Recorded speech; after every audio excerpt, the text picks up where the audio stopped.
Hello, party people. Um,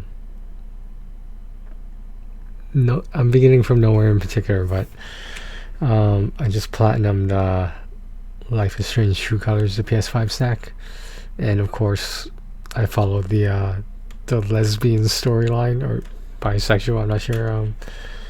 Uh, that was between Alex and Steph. For those of you that don't know, this is not a spoiler because you should have already known this. Steph was from I believe she made an appearance in Before the Storm, and I think she was in the original Life is Strange too. Um, this is the most important question of all. I realize that some of another game I'll mention is completely different genre, etc. Um, who is hotter? Okay, here are the choices you have. You have these choices. Okay, who is hotter? I'm gonna pick from Before the Storm, Rachel Amber. Last of Us Part 2, Dina. The reason I'm picking Dina is because Ellie isn't exactly my type. She's kind of lanky a little bit. Uh, Original Life is Strange would be. I gotta think about that one. I mean, if Rachel Amber is the hottest one from Before the Storm, I mean, I guess Chloe would be. Yeah, that would probably be my choice. Would be Chloe, from the original Life is Strange. Uh, Life is Strange 2. There's not that many options. But True Colors, Steph is so fucking hot, man. Like, it's like they play it down until like they get later on into the game, and like it's just like wow, like blows the competition out of the water. But anyway, that now that the most important question is over, okay, so let me break down how me and probably the previous generation played the Life is Strange series. I think we talked about this before. And what Life is Strange original, Life is Strange 2 with the brothers, and Life is Strange Before the Storm. So we went from 1, 2 to prequel, and then True Colors at the last of the most recent release. Life is Strange True Colors takes place after Life is Strange original, I think. Life is Strange 2 and True Colors, they might be the same timeline, but I'm gonna assume True Colors is further in the future because the mere notion that Steph is older, you would assume she's older. I mean, like, she does leave Arcadia Bay at some point. What's interesting to me, and I just thought of this, it was originally two Caucasian female characters. Life is Strange 2 was two Hispanic brothers. I think they were Mexican. If my memory serves me correctly, they were Mexican, yeah. Mexican American, if you want to call that. True Colors was. Granted, there was only one protagonist this time, and that was Alex, who the story seems to imply that she's Chinese. Now, Alex isn't really my type. I know these might seem like trivial questions, but Alex isn't really my type, and she's a little bit thick. Like, let's be honest, she's a little bit thick. If you look at her character model up and down, she's a little bit thick. Now, there's nothing wrong with that. I'm just saying that's not my type. I'm saying someone like Steph is my type. I don't know. I don't know what to say. But looking at True Colors as a whole, now that I let it sink in a little bit, along with how I did the reaction to The Last of Us Part 2.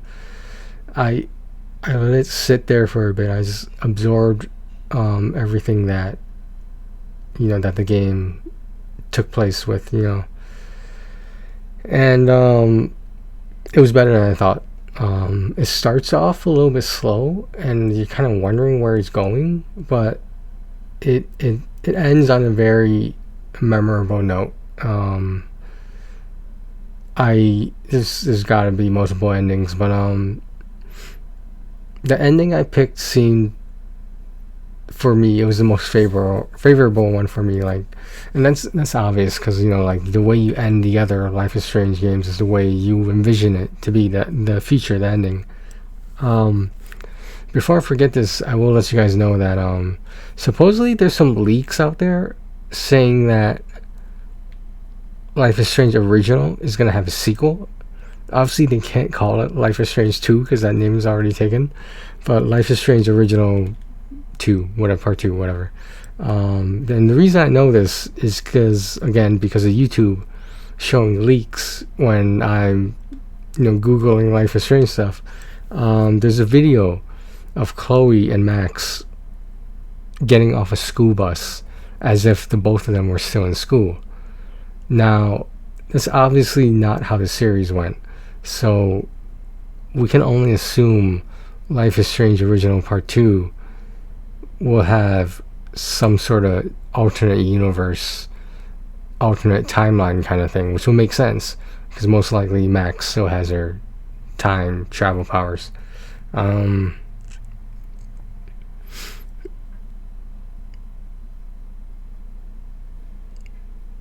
I'm sorry,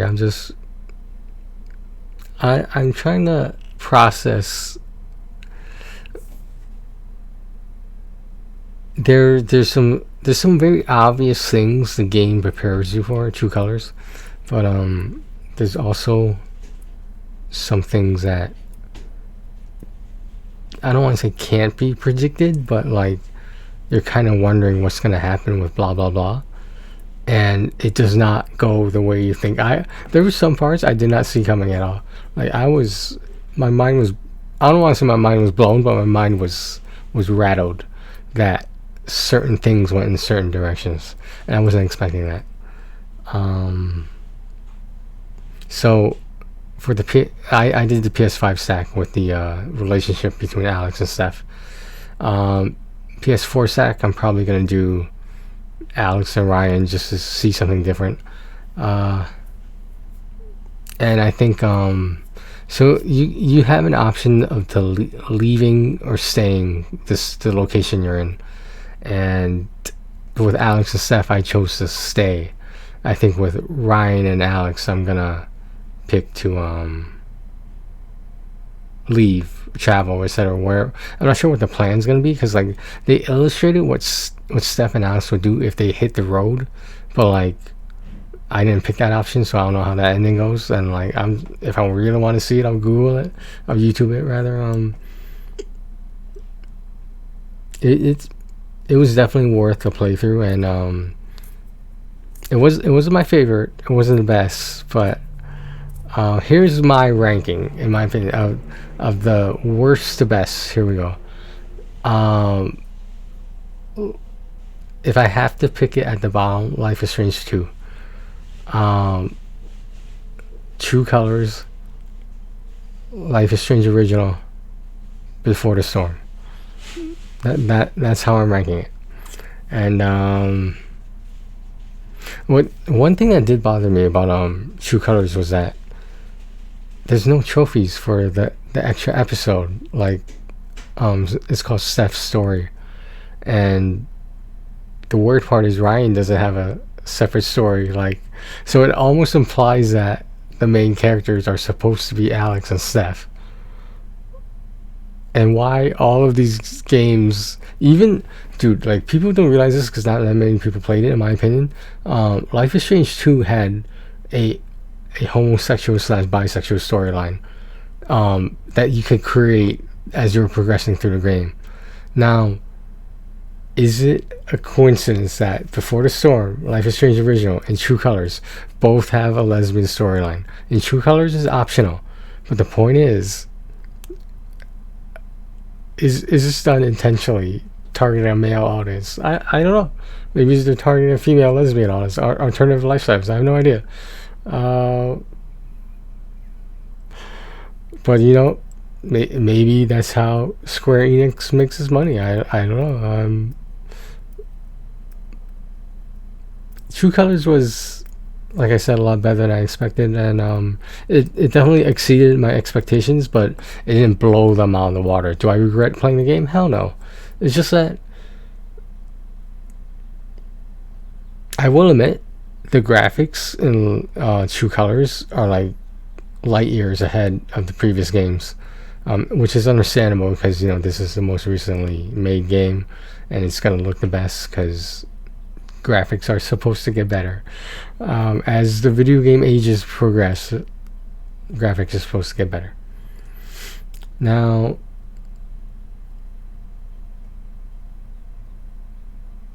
I just like I'm trying not to give spoilers, but I'm really not trying that hard because like the majority of stuff is just my opinion, and the number of collectibles across the 5 chapters, this is random, but like I thought it was suitable. I thought it was appropriate. I didn't think it was too much. I didn't think it was too little. Now, if only some other games took the advice of this particular series, where it's true the earlier games had a lot more collectibles, but I think True Colors has a good balance. There's a couple side quests you can do for trophies, but like if you're just exploring around, you'll probably bump into them anyway. You might not know how to do them exactly, but you know, you'll take a mental image of that and make a mental note of that point in the game if you're going for the platinum.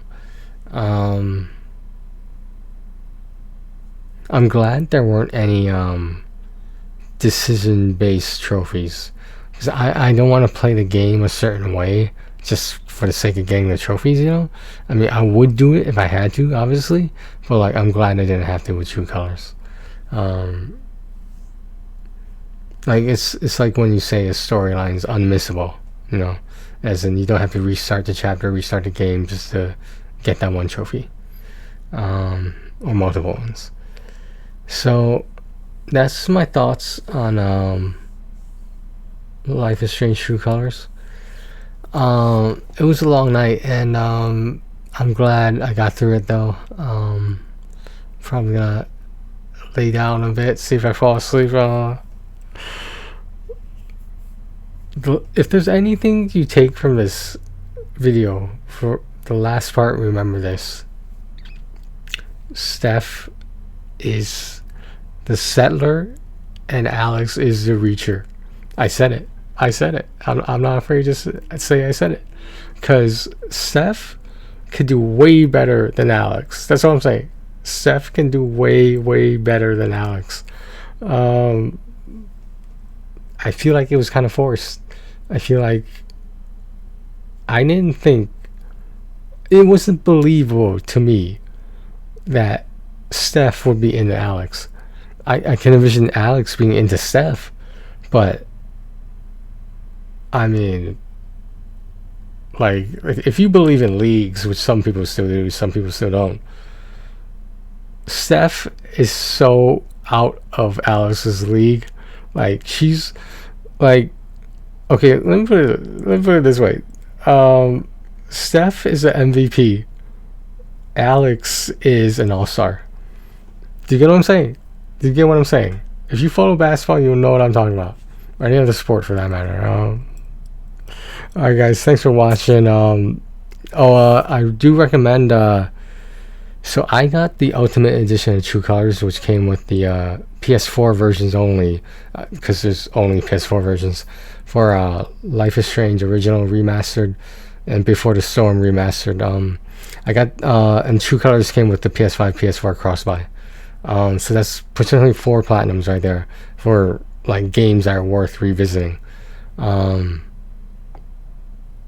I got it for $40 for the Ultimate Edition. It was on sale. Normally it's close to like 70, 80. If you're on the fence about this and you're waiting, I don't see the Ultimate Edition going down.